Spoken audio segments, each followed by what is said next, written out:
ಆಕಾಶವಾಣಿ ವಾರ್ತೆಗಳು ಓದುತ್ತಿರುವವರು ಅಭಯ ದಾಮ್ಲೆ. ಮುಖ್ಯಾಂಶಗಳು: ಗುಜರಾತ್ನ ಭಾವನಗರದಲ್ಲಿಂದು 34,200 ಕೋಟಿ ರೂಪಾಯಿ ಮೌಲ್ಯದ ವಿವಿಧ ಅಭಿವೃದ್ಧಿ ಯೋಜನೆಗಳಿಗೆ ಪ್ರಧಾನಿ ನರೇಂದ್ರ ಮೋದಿ ಚಾಲನೆ. ಅಹಮದಾಬಾದ್ ಮುಂಬೈ ಬುಲೆಟ್ ರೈಲಿನ ಮೊದಲ ಹಂತ 2027 ವೇಳೆಗೆ ಕಾರ್ಯಾರಂಭ. ರೈಲ್ವೆ ಸಚಿವ ಅಶ್ವಿನಿ ವೈಷ್ಣವ್. ಇದೇ ಸೋಮವಾರದಿಂದ ಮೊರಾಕೋಗೆ ರಕ್ಷಣಾ ಸಚಿವ ರಾಜನಾಥ್ ಸಿಂಗ್ 2 ದಿನಗಳ ಅಧಿಕೃತ ಭೇಟಿ. ಹಾಗೂ ಏಷ್ಯಾ ಕಪ್ ಟಿ20 ಕ್ರಿಕೆಟ್ ಸೂಪರ್ 4ರ ಹಂತದಲ್ಲಿಂದು ಶ್ರೀಲಂಕಾ ಬಾಂಗ್ಲಾದೇಶ ಮುಖಾಮುಖಿ. ವಾರ್ತೆಗಳ ವಿವರ. ಗುಜರಾತ್ನ ಭಾವನಗರದಲ್ಲಿಂದು ಸಮುದ್ರದಿಂದ ಸಮೃದ್ಧಿ ಕಾರ್ಯಕ್ರಮದಲ್ಲಿ 34,200 ಕೋಟಿ ರೂಪಾಯಿಗಳಿಗೂ ಹೆಚ್ಚು ಮೌಲ್ಯದ ವಿವಿಧ ಅಭಿವೃದ್ಧಿ ಯೋಜನೆಗಳಿಗೆ ಪ್ರಧಾನಿ ನರೇಂದ್ರ ಮೋದಿ ಉದ್ಘಾಟನೆ ಹಾಗೂ ಶಂಕುಸ್ಥಾಪನೆ ನೆರವೇರಿಸಿದರು. ಇದಕ್ಕೂ ಮುನ್ನ ಭಾವನಗರದ ವಿಮಾನ ನಿಲ್ದಾಣದಿಂದ ಜವಾಹರ್ ಮೈದಾನದವರೆಗೆ ಬೃಹತ್ ರೋಡ್ ಶೋ ನಡೆಸಿದರು. ಭೇಟಿಯ ಸಂದರ್ಭದಲ್ಲಿ ಪ್ರಧಾನಿ ಧೊಲೇರಾದಲ್ಲಿ ವೈಮಾನಿಕ ಸಮೀಕ್ಷೆಯನ್ನು ಕೈಗೊಳ್ಳಲಿದ್ದಾರೆ. ಮಧ್ಯಾಹ್ನ ಅವರು ಲೋಥಾಲ್ನಲ್ಲಿರುವ ರಾಷ್ಟ್ರೀಯ ಸಾಗರ ಪರಂಪರೆ ಸಂಕೀರ್ಣಕ್ಕೆ ಭೇಟಿ ನೀಡಲಿದ್ದಾರೆ. ಸಮುದ್ರ ವಲಯಕ್ಕೆ ಪ್ರಮುಖ ಉತ್ತೇಜನವಾಗಿ ಪ್ರಧಾನಿ ಅವರು 7,870 ಕೋಟಿ ರೂಪಾಯಿಗಳಿಗೂ ಹೆಚ್ಚು ಮೌಲ್ಯದ ಸಾಗರ ವಲಯಕ್ಕೆ ಸಂಬಂಧಿಸಿದ ವಿವಿಧ ಅಭಿವೃದ್ಧಿ ಯೋಜನೆಗಳಿಗೆ ಉದ್ಘಾಟನೆ ಮತ್ತು ಶಂಕುಸ್ಥಾಪನೆ ನೆರವೇರಿಸಲಿದ್ದಾರೆ. ಸಮಗ್ರ ಮತ್ತು ಸುಸ್ಥಿರ ಅಭಿವೃದ್ಧಿಯ ಬದ್ಧತೆಗೆ ಅನುಗುಣವಾಗಿ ಪ್ರಧಾನಮಂತ್ರಿ ಅವರು ಗುಜರಾತ್ನಲ್ಲಿ ವಿವಿಧ ವಲಯಗಳಿಗೆ ಸಂಬಂಧಿಸಿದ 26,354 ಕೋಟಿ ರೂಪಾಯಿಗಳಿಗೂ ಹೆಚ್ಚು ಮೌಲ್ಯದ ಕೇಂದ್ರ ಮತ್ತು ರಾಜ್ಯ ಸರ್ಕಾರದ ಬಹು ಯೋಜನೆಗಳಿಗೆ ಉದ್ಘಾಟನೆ ಹಾಗೂ ಶಂಕುಸ್ಥಾಪನೆ ನೆರವೇರಿಸಲಿದ್ದಾರೆ. ಮಹತ್ವಾಕಾಂಕ್ಷೆಯ ಅಹಮದಾಬಾದ್ ಮುಂಬೈ ಬುಲೆಟ್ ರೈಲಿನ ಮೊದಲ ಹಂತ 2027 ವೇಳೆಗೆ ಕಾರ್ಯಾರಂಭ ಮಾಡಲಿದೆ ಎಂದು ರೈಲ್ವೆ ಸಚಿವ ಅಶ್ವಿನಿ ವೈಷ್ಣವ್ ತಿಳಿಸಿದ್ದಾರೆ. ನವಿ ಮುಂಬೈನಲ್ಲಿಂದು ಘನ್ಸೋಲಿ ಮತ್ತು ಶಿಲ್ಘಾಟ್ ಸುರಂಗಗಳ ಪ್ರಗತಿ ಪರಿಶೀಲಿಸಿದ ನಂತರ ಸುದ್ದಿಗಾರರೊಂದಿಗೆ ಮಾತನಾಡಿದ ಅವರು, ಯೋಜನೆಯ ಥಾಣೆ ವಿಭಾಗವು 2028 ವೇಳೆಗೆ ಪೂರ್ಣಗೊಳ್ಳಲಿದೆ. ಬಾಂದ್ರಾ ಕುರ್ಲಾ ಸಂಕೀರ್ಣದವರೆಗಿನ ವಿಭಾಗ ಮುಂದಿನ ವರ್ಷ ಪೂರ್ಣಗೊಳ್ಳಲಿದೆ ಎಂದು ಮಾಹಿತಿ ನೀಡಿದರು. ಈ ಬುಲೆಟ್ ರೈಲು ಅಹಮದಾಬಾದ್ ಮತ್ತು ಮುಂಬೈ ನಡುವಿನ ಪ್ರಯಾಣದ ಸಮಯವನ್ನು ಸುಮಾರು 2 ಗಂಟೆಗಳವರೆಗೆ ತಗ್ಗಿಸುತ್ತದೆ ಮತ್ತು ಈ ಮಾರ್ಗದಲ್ಲಿನ ಪ್ರಮುಖ ಆರ್ಥಿಕ ಕೇಂದ್ರಗಳನ್ನು ಸಂಪರ್ಕಿಸುತ್ತದೆ ಎಂದು ಸಚಿವ ಅಶ್ವಿನಿ ವೈಷ್ಣವ್ ಹೇಳಿದರು. ರಕ್ಷಣಾ ಸಚಿವ ರಾಜನಾಥ್ ಸಿಂಗ್ ಇದೇ ಸೋಮವಾರದಿಂದ ಮೊರಾಕೋಗೆ 2 ದಿನಗಳ ಅಧಿಕೃತ ಭೇಟಿ ನೀಡಲಿದ್ದಾರೆ. ಇದು ಉತ್ತರ ಆಫ್ರಿಕಾದ ರಾಷ್ಟ್ರವಾದ ಮೊರಾಕೋಗೆ ರಕ್ಷಣಾ ಸಚಿವರ ಮೊದಲ ಭೇಟಿ ಇದಾಗಿದೆ. ಅಲ್ಲದೆ ಭಾರತ ಮತ್ತು ಮೊರಾಕೊ ನಡುವೆ ಬಲಗೊಳ್ಳುತ್ತಿರುವ ಕಾರ್ಯತಂತ್ರದ ಸಂಬಂಧವನ್ನು ಇದು ಪ್ರತಿಬಿಂಬಿಸುತ್ತದೆ. ಭೇಟಿಯ ಸಮಯದಲ್ಲಿ ಸಚಿವ ರಾಜನಾಥ್ ಸಿಂಗ್ ಬೆರೆಚಿಡ್ನಲ್ಲಿ ಟಾಟಾ ಅಡ್ವಾನ್ಸ್ ಸಿಸ್ಟಮ್ಸ್ ಮೊರಾಕ್ನ ನೂತನ ರಕ್ಷಣಾ ಘಟಕವನ್ನು ಉದ್ಘಾಟಿಸಲಿದ್ದಾರೆ. ಈ ಸೌಲಭ್ಯವು ಆಫ್ರಿಕಾದಲ್ಲಿ ಮೊಟ್ಟಮೊದಲ ಭಾರತೀಯ ರಕ್ಷಣಾ ಉತ್ಪಾದನಾ ಘಟಕವಾಗಿದ್ದು, ಇದು ಆತ್ಮನಿರ್ಭರ್ ಭಾರತ್ ಉಪಕ್ರಮದ ಅಡಿಯಲ್ಲಿ ಭಾರತದ ರಕ್ಷಣಾ ಉದ್ಯಮದ ಬೆಳೆಯುತ್ತಿರುವ ಜಾಗತಿಕ ಹೆಗ್ಗುರುತನ್ನು ಪ್ರತಿಬಿಂಬಿಸುವ ಪ್ರಮುಖ ಮೈಲಿಗಲ್ಲಾಗಿದೆ.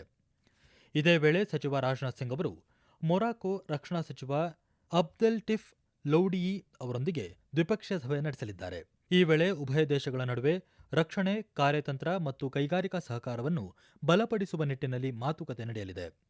ನಂತರ ಅವರು ಮೊರಾಕೊ ಕೈಗಾರಿಕೆ ಮತ್ತು ವ್ಯಾಪಾರ ಸಚಿವ ರಿಯಾದ್ ಮೆಜ್ಜೌರ್ ಅವರೊಂದಿಗೆ ಭೇಟಿಯಾಗಲಿದ್ದಾರೆ. ಸಾಮಾಜಿಕ ಸೇವೆ ಮತ್ತು ಉತ್ತಮ ಆಡಳಿತದ ಧ್ಯೇಯದೊಂದಿಗೆ ಪ್ರಧಾನಿ ನರೇಂದ್ರ ಮೋದಿ ಅವರ ನೇತೃತ್ವದ ಕೇಂದ್ರ ಸರ್ಕಾರ ದೇಶದಲ್ಲಿ ಪರಿವರ್ತನೆ ಮತ್ತು ಪ್ರಗತಿಯನ್ನು ತರಲು ಅವಿರತವಾಗಿ ಶ್ರಮಿಸುತ್ತಿದೆ. ಈ ಹಿನ್ನೆಲೆಯಲ್ಲಿ ಆಕಾಶವಾಣಿ ಪ್ರಸ್ತುತಪಡಿಸುತ್ತಿರುವ ವಿಶೇಷ ಸರಣಿ ಸೇವಾ ಪರ್ವದಲ್ಲಿಂದು ದೇಶಾದ್ಯಂತ ಪ್ರತಿ ಕುಟುಂಬವನ್ನು ರಕ್ಷಿಸಲು ಕೇಂದ್ರ ಸರ್ಕಾರ ವಿಮಾ ರಕ್ಷಣೆಯನ್ನು ಹೇಗೆ ವಿಸ್ತರಿಸಿದೆ ಎಂಬುದರ ಕುರಿತ ಒಂದು ವಿಶೇಷ ವರದಿ ಈಗ ಮೂಡಿಬರಲಿದೆ. ಪ್ರಧಾನಿ ನರೇಂದ್ರ ಮೋದಿ ನೇತೃತ್ವದ ಕೇಂದ್ರ ಸರ್ಕಾರ ಎಲ್ಲ ನಾಗರಿಕರಿಗೆ ವಿಮಾ ರಕ್ಷಣೆಯನ್ನು ಒದಗಿಸುವತ್ತ ಗಮನ ಹರಿಸಿದೆ.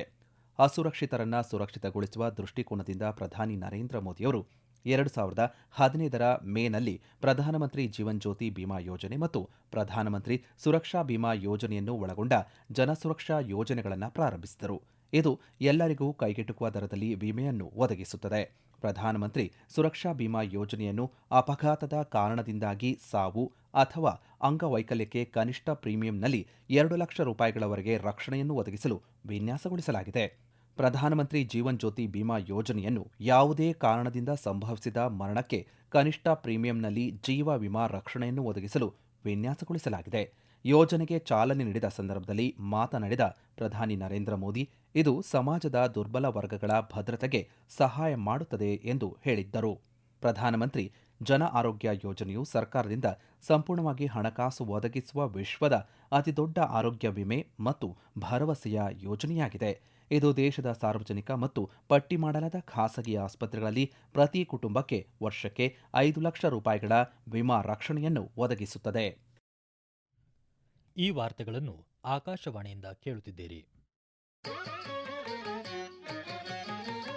ನಿಮ್ಮ ಅನುಕೂಲಕರ ಸಮಯದಲ್ಲಿ ಆಕಾಶವಾಣಿ ಸುದ್ದಿಗಳನ್ನು ಆಲಿಸಲು ನಮ್ಮ ಯೂಟ್ಯೂಬ್ ಚಾನೆಲ್ ಆಕಾಶವಾಣಿ ನ್ಯೂಸ್ ಕನ್ನಡವನ್ನು ಸಬ್ಸ್ಕ್ರೈಬ್ ಮಾಡಿ.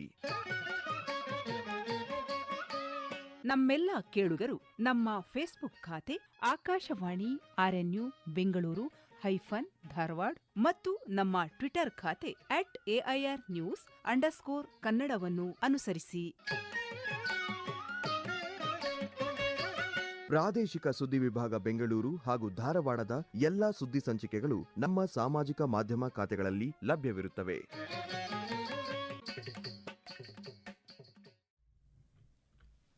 ಭಾರತೀಯ ರೂಪಾಯಿಯನ್ನು ಅಂತಾರಾಷ್ಟ್ರೀಯಗೊಳಿಸುವ ದೊಡ್ಡ ಗುರಿಯನ್ನು ಆರ್ಬಿಐ ಹೊಂದಿದೆ ಎಂದು ಆರ್ಬಿಐ ಗವರ್ನರ್ ಸಂಜಯ್ ಮಲ್ಹೋತ್ರಾ ಹೇಳಿದ್ದಾರೆ. ಮುಂಬೈನಲ್ಲಿ ನಡೆದ ಕ್ಲಿಯರಿಂಗ್ ಕಾರ್ಪೊರೇಷನ್ ಆಫ್ ಇಂಡಿಯಾದ 25ನೇ ವಾರ್ಷಿಕೋತ್ಸವ ಉದ್ದೇಶಿಸಿ ಮಾತನಾಡಿದ ಅವರು, ಅಮೆರಿಕನ್ ಡಾಲರ್ ಮತ್ತು ದೇಶೀಯ ಕರೆನ್ಸಿಯನ್ನು ಮೀರಿ ವ್ಯಾಪಾರ ಮತ್ತು ವಹಿವಾಟುಗಳನ್ನು ಸಕ್ರಿಯಗೊಳಿಸಲು ಸಿಸಿಐಎಲ್ ಮೂಲಸೌಕರ್ಯ ನಿರ್ಮಿಸುವತ್ತ ಕೆಲಸ ಮಾಡಬೇಕು ಎಂದು ಸಲಹೆ ನೀಡಿದರು.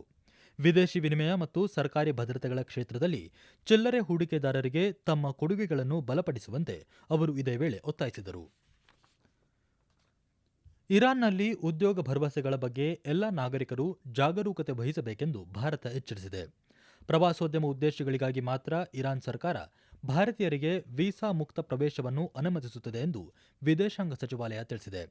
ಉದ್ಯೋಗ ಅಥವಾ ಇತರೆ ಉದ್ದೇಶಗಳಿಗಾಗಿ ಇರಾನ್ಗೆ ವೀಸಾ ಮುಕ್ತ ಪ್ರವೇಶವನ್ನು ಭರವಸೆ ನೀಡುವ ಯಾವುದೇ ಏಜೆಂಟರು ಕ್ರಿಮಿನಲ್ ಗ್ಯಾಂಗ್ಗಳೊಂದಿಗೆ ಶಾಮೀಲಾಗಿರಬಹುದು ಎಂದು ಅದು ಹೇಳಿದೆ.